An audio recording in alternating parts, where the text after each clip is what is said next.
ಮಾತಾ YouTube channel ವೀಕ್ಷಕರಿಗೆ ನನ್ನ ಹೃತ್ಪೂರ್ವಕ ನಮಸ್ಕಾರಗಳು.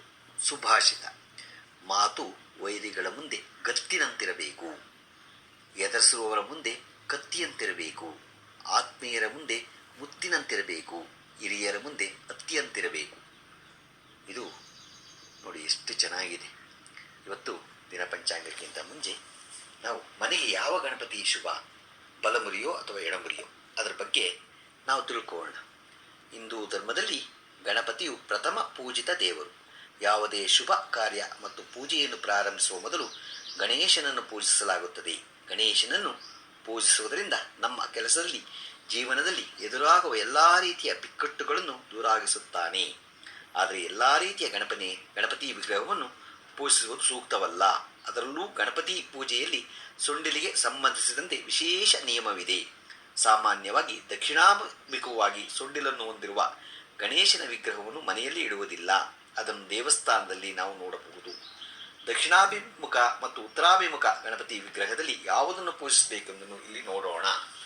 ಗಣೇಶನ ಸೊಂಡಿಲಿನ ಬಗೆಗಿರುವ ನಂಬಿಕೆಗಳು. ಗಣೇಶನನ್ನು ದಕ್ಷಿಣಾಭಿಮುಖ ಮತ್ತು ಉತ್ತರಾಭಿಮುಖ ಎಂದು ಎರಡು ವಿಧಗಳಲ್ಲಿ ಪೂಜಿಸಲಾಗುತ್ತದೆ.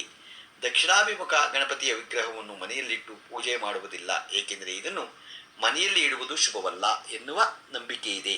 ಆದರೆ ದಕ್ಷಿಣಾಭಿಮುಖ ಗಣೇಶನ ವಿಗ್ರಹವನ್ನು ನಿಯಮಾನುಸಾರ ಪೂಜಿಸುವುದರಿಂದಲೂ ಶುಭ ಫಲಗಳು ದೊರೆಯುತ್ತವೆ.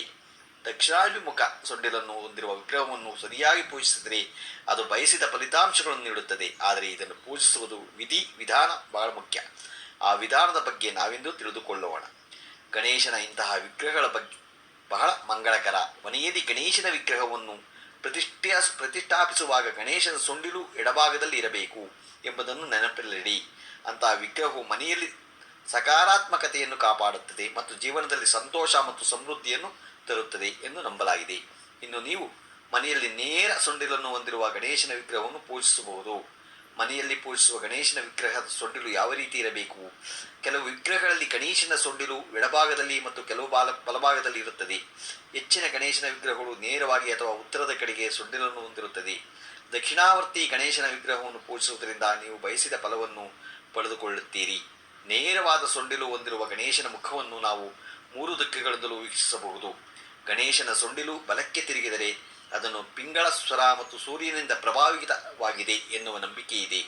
ಈ ಬಲಮುರಿ ಗಣಪತಿಯನ್ನು ಅಡೆತಡೆಗಳ ನಾಶ, ಶತ್ರುಗಳ ನಾಶ, ವಿಜಯ ಪ್ರಾಪ್ತಿ, ಉಗ್ರತೆ ಮತ್ತು ಶಕ್ತಿ ಪ್ರದರ್ಶನದಂತಹ ಕಾರ್ಯಗಳಿಗೆ ಪೂಜಿಸಲಾಗುತ್ತದೆ. ಎಡಕ್ಕೆ ಸೊಂಡಿಲು ತಿರುಗಿದ ಗಣೇಶನ ವಿಗ್ರಹವನ್ನು ಇಡಾ ನಾಡಿ ಮತ್ತು ಚಂದ್ರನಿಂದ ಪ್ರಭಾವಿತವಾದ ಗಣೇಶನ ವಿಗ್ರಹವೆಂದು ಪರಿಗಣಿಸಲಾಗುತ್ತದೆ. ಈ ಗಣಪತಿ ವಿಗ್ರಹವನ್ನು ಶಾಶ್ವತ ಕೆಲಸಗಳಿಗಾಗಿ ಪೂಜಿಸಲಾಗುತ್ತದೆ. ನೇರವಾದ ಸೊಂಡಿಲನ್ನು ಹೊಂದಿರುವ ಗಣಪತಿ ವಿಗ್ರಹವು ಸುಷಾಮ್ನಾಧ್ವನಿಯನ್ನು ಹೊಂದಿದೆ ಎಂದು ಪರಿಗಣಿಸಲಾಗುತ್ತದೆ ಮತ್ತು ಅದರ ಆರಾಧನೆಯ ರಿದ್ಧಿ, ಸಿದ್ಧಿ, ಕುಂಡಲಿನಿ, ಜಾಗರಣ, ಮೋಕ್ಷ, ಸಮಾಧಿ ಇತ್ಯಾದಿಗಳಿಗೆ ಅತ್ಯುತ್ತಮವೆಂದು ಪರಿಗಣಿಸಲಾಗಿದೆ. ಸಂತ ಸಮಾಜವು ಅಂತಹ ವಿಗ್ರಹವನ್ನು ಮಾತ್ರ ಪೂಜಿಸುತ್ತದೆ. ಮನೆಯಲ್ಲಿ ಯಾವ ಗಣೇಶನ ವಿಗ್ರಹವನ್ನು ಪೂಜಿಸಬೇಕು? ಮನೆಯಲ್ಲಿ ಎಡಮುರಿ ಸೊಂಡಿಲಿನ ಗಣೇಶನ ಮೂರ್ತಿಯನ್ನು ಪ್ರತಿಷ್ಠಾಪಿಸುವುದರಿಂದ ಮನೆಯಲ್ಲಿ ಸುಖ, ಶಾಂತಿ, ಸಮೃದ್ಧಿ ನೆಲೆಸುತ್ತದೆ. ಮನೆಯ ವಾತಾವರಣವು ಸಕಾರಾತ್ಮಕವಾಗಿರುತ್ತದೆ ಮತ್ತು ಗಣೇಶನ ಆಶೀರ್ವಾದ ನಮ್ಮ ಮೇಲಿರುತ್ತದೆ ಎನ್ನುವ ನಂಬಿಕೆ ಇದೆ. ಅದೇ ರೀತಿ ಬಲಮುರಿ ಗಣಪತಿಯನ್ನು ಪೂಜಿಸುವುದರಿಂದ ಜೀವನದ ಅದೆಷ್ಟೇ ದೊಡ್ಡ ಸಮಸ್ಯೆಯಾಗಿದ್ದರೂ ಅದು ಕೊನೆಗೊಳ್ಳುತ್ತದೆ ಎನ್ನುವ ನಂಬಿಕೆ ಇದೆ.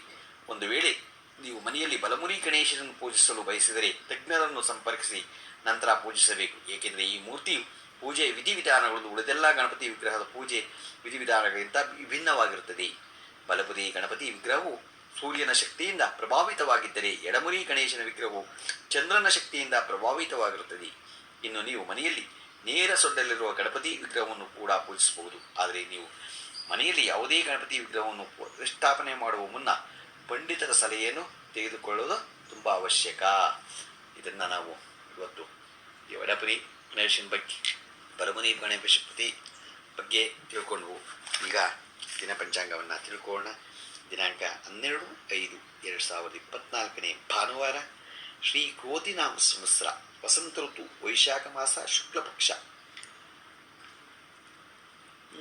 ತಿಥಿ ಪಂಚಮಿ, ರಾತ್ರಿ 4:11. ಉತ್ತರಾಯಣ ನಕ್ಷತ್ರ ಆರ್ದ್ರೆ, ಹಗಲು 12:38. ಶಂಕರಾಚಾರ್ಯ ರಾಮಾನುಚಾರ್ಯ ಜಯಂತಿ ಇವತ್ತು, ಗಾಯತ್ರಿ ಜಯಂತಿ ಇವತ್ತು. ಶಂಕರಾಚಾರ್ಯರ ಜಯಂತಿ, ರಾಮಾನುಜಾಚಾರ್ಯರ ಜಯಂತಿ, ಗಾಯತ್ರಿ ಜಯಂತಿ ಇವತ್ತಿದೆ. ಮಳೆ ಕೃತಿಕ 1ನೇ ಪಾದ. ರಾಹುಕಾಲ 5 ಗಂಟೆ 4 ನಿಮಿಷದಿಂದ 6 ಗಂಟೆ 39 ನಿಮಿಷ ತನಕ ಇದೆ. ಗುಳಿಕ ಕಾಲ 3:29ರಿಂದ 5 ಗಂಟೆ 4 ನಿಮಿಷ ತನಕ ಇದೆ. ಯಮಗಂಟ ಕಾಲ 12:19ರಿಂದ 1:54 ತನಕ ಇದೆ. ಇವತ್ತು ಯಾರು ಹುಟ್ಟುಹಬ್ಬ ಆಚರಿಸ್ಕೊಂತಿದ್ರು, ಮದುವೆಯಾದ ದಂಪತಿಗಳು ವಾರ್ಷಿಕೋತ್ಸವ ಆಚರಿಸ್ಕೊಂತಿರೋರಿಗೆ ನಮ್ಮ ಚಾನಲ್ ಕಡೆಯಿಂದ ಶುಭ ಕಾಮನೆಗಳು ತಿಳಿಸ್ತೀವಿ. ದೇವರು ಅವರಿಗೆ ಆಯಸ್ಸು, ಆರೋಗ್ಯ, ಐಶ್ವರ್ಯ ಎಲ್ಲ ಕೊಟ್ಟು ಕಾಪಾಡಲಿ ಅಂತ ನಾನು ಕೇಳ್ಕೊತೀನಿ. ನಮ್ಮ ಹೆಬ್ಬಳಲು ಶ್ರೀ ಚಕ್ರಮಾತಾ ಯೂಟ್ಯೂಬ್ ಚಾನಲ್ ಯಾರು ಸಬ್ಸ್ಕ್ರೈಬ್ ಆಗಿಲ್ವೋ ದಯಮಾಡಿ ಸಬ್ಸ್ಕ್ರೈಬ್ ಆಗಿ, ಲೈಕ್ ಕೊಡಿ. ಇದು ನಿಮ್ಮದೇ ಚಾನಲ್ ಆಗಿದ್ದರಿಂದ ನಮ್ಮ ಲಿಂಕನ್ನು ಬೇರೆ ಗ್ರೂಪ್ಗಳಿಗೆ ಫಾರ್ವರ್ಡ್ ಮಾಡಿ. ನಮಸ್ಕಾರಗಳು, ನಮಸ್ಕಾರಗಳು, ನಮಸ್ಕಾರಗಳು.